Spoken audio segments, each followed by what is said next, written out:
Good morning, Rogers Park. Please join me, my friend Esau, as we say the Pledge of Allegiance.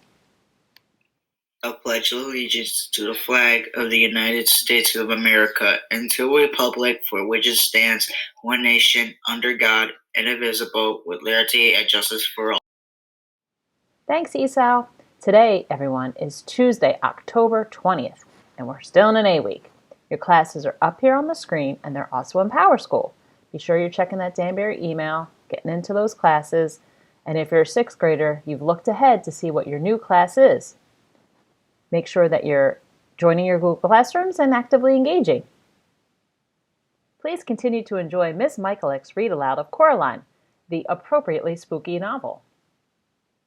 Please join me, Dr. Zalita, Mrs. Battaglia, and Mrs. Perez for a lunch bunch on Wednesday, October 21st at 1:15 p.m. to ask any questions you may have about returning to school or anything else. The Debate Club will have its first meeting Wednesday, October 21st at 2:45 p.m. Please use the link in our Google Classroom to join us. See you then. It's not too late to join Concert Choir. We have our first meeting on Thursday, October 22nd at 2:45 p.m. Email Mr. Walden for the link to the meeting. Yearbook will be having its first meeting of the year this Thursday, October 22nd at 3 o'clock. Keep a lookout on our Google Classroom for more information. Safe Schools Week continues today with I Promise To Day. Show your friends and classmates how you plan to help create a more friendly and supportive RPMS by creating an I Promise statement to share with the rest of the school. Please photograph your I Promise statement and email it to Mr. Andrioni before the end of the day. Last night you received an email from me with specific information about the return to the hybrid model. Remember, it starts Monday, October 26th.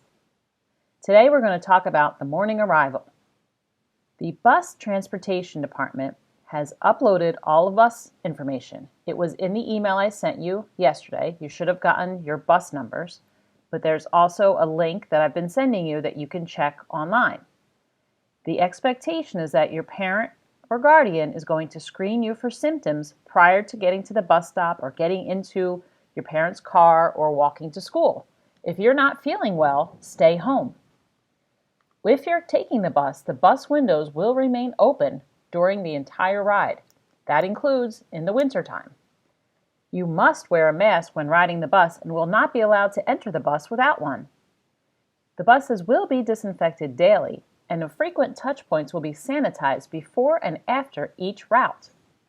If you're arriving on a bus, you will remain on the bus until 7:35 a.m. The staff that's going to be outside will stagger the students entering the building as the buses arrive. We are not entering in a large group. We are entering in a single file, 6 feet apart, with your mask on. Upon entering the building, you'll sanitize your hands, grab a breakfast if you want to, and then proceed directly to your first class. Remember, the first day of your in-school is 61, 71, or 81. You're going to go right there, and you're going to follow the traffic patterns in the hallways and stairwells. You're going to walk in a single file. That's one behind the other, around 6 feet apart. You'll see the dots on the floors and the arrows on each of the floors, and people will be all around to direct you. This is a picture of where the morning buses will be dropping off. The back buses are the same area, but the front buses, you're in a new space. You're not coming in the main office. You're coming in over by where the music hall is. If you're being dropped off by your parent, you will be dropped off at the other side of the music wing, over by where the turf field is. You'll be dropped off, you'll enter the building through the music wing, and you'll go using stairwell 1 if you're on the second or third floor for your first class, or you'll walk to your 8A hallway or your 6D, 7D, or 8D hallway. The staff at Exit B is also going to be staggering students entering the building as you arrive. When you come into the building, you'll grab your breakfast. This is a picture of where you're going to be dropped off. You're not being dropped off in the front of the building. You're being dropped off on the side of the building where the parking lot is.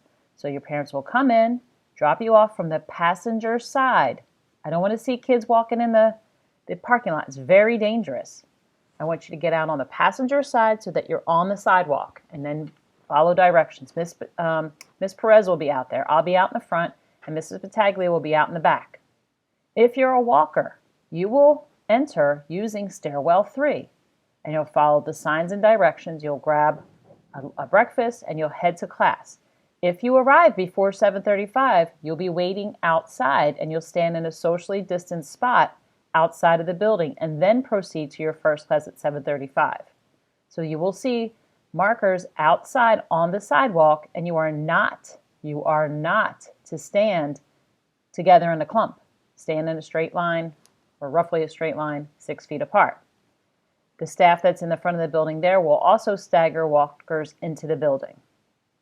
And this is a picture of where the walkers may enter. If you come off Mountainville Avenue, you'll enter in the back where the buses drop off. But if you come from Memorial Drive, you will enter stairwell 4. That's the door you usually leave out of for PE class to go out to the field. This is a picture. I know it's very busy, but it's a picture of where people are going to be, how you're going to walk. So you'll notice those little kiosks, that's where you're going to pick up your breakfasts, and all those little smiley faces are where all the teachers are going to be situated. When you get up to the second floor, if you're a 6th grader or if you're an 8C, there are 2 ways that you'll be coming up to the second floor. That's because only 2 stairwells are up. The 2 other stairwells are down, and we will not be walking up them. So when you come up, if your classroom is number 203 for your 71 class, for your 61 class, then you would stop right there and go into the classroom. But if it's not, you're going to walk up a little further and then take a look at all of these room numbers and find where your room is. So you could go back later today when you're home and look for which class you're in, what's your 61 class in PowerSchool, look to see what the room number is, then come back to this morning announcement and take a look at this map and see where you're going to actually walk to. But you will notice that these blue arrows indicate the direction which you will walk. You cannot walk from room 203 to room 200 in a straight line. You have to go all the way around, and it's very clearly marked. It's the same here up on the 3rd floor, same type of pattern. You come up, and you're going to make a right and walk in a circle. If you're coming up from exit 4 and your classroom is in 316, you would stop right there and go in. Otherwise, you're walking around. And to get to room 317, you'd walk all the way around. You would not come straight. That's it for this Tuesday, Rogers Park. We miss you guys. Stay safe and do your work.